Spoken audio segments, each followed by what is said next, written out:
Hello friends, welcome back to our channel. Karthika మాసం ప్రారంభంతోనే లక్షలాది మంది భక్తులు అయ్యప్ప స్వామి దీక్షలు చేపడతారు. తెలుగు రాష్ట్రాల్లోనే కాకుండా దక్షిణ భారతదేశం మొత్తం నవంబర్, డిసెంబర్, జనవరి ఈ 3 నెలలు మనకు ఎక్కడ చూసినా అయ్యప్ప భక్తులే కనిపిస్తారు. కఠిన నియమ నిష్టలతో 41 రోజుల పాటు మండల దీక్ష చేపడతారు. స్వామియే శరణమయ్యప్ప అంటూ కోరిన కోరికలు తీర్చాలని, కష్టాల నుంచి గట్టెక్కించాలని దృఢ సంకల్పంతో మణికంఠుని దీక్ష చేస్తారు.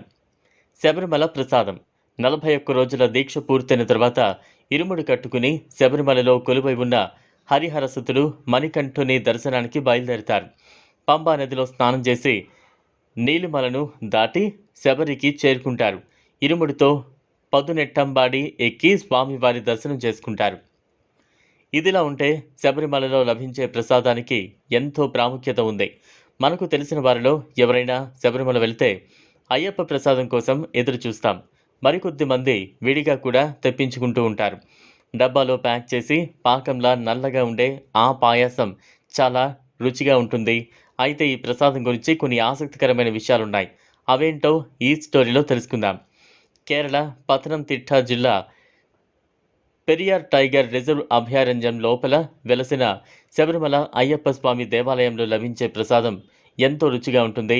తిరుపతి లడ్డూకు ఎంతటి ప్రాధాన్యత ఉంటుందో అయ్యప్ప స్వామి ప్రసాదానికి కూడా అంతే ప్రాముఖ్యత ఉంది. హరిహరసుతుడు మణికంఠుని దర్శనం అనంతరం స్వాములు తీసుకొచ్చే అయ్యప్ప ప్రసాదం పేరు అరవణ ప్రసాదం. ఇది ప్రపంచవ్యాప్తంగా గుర్తింపు పొందింది. దర్శనానికి వచ్చే భక్తులు యాత్ర ముగించుకుని వచ్చేటప్పుడు స్వామివారి ప్రసాదాలు అరవణ పాయసం, అప్పం తప్పకుండా తీసుకుంటారు. అరవణ ప్రసాదాన్ని బియ్యం, నెయ్యి, బెల్లాన్ని ఉపయోగించి తయారు చేస్తారు. అనేక పోషక పదార్థాలు మిళితమైన ఈ ప్రసాదం ఆరోగ్యానికి ఎంతో మంచిది. చలికాలంలో అరవణ ప్రసాదం తీసుకుంటే శరీరంలో ఉష్ణోగ్రత సమతాస్థితిలో ఉంటుంది.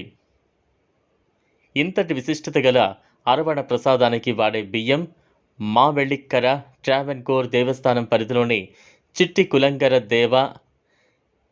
దేవి ఆలయం నుంచి సరఫరా అవుతాయి. చూసారు కదా, ఇది వాళ్ళ వీడియో. ఈ వీడియో కనుక మీకు నచ్చినట్లయితే లైక్ చేయండి, షేర్ చేయండి, ఛానల్ను సబ్స్క్రైబ్ చేసుకోండి. Thanks for watching.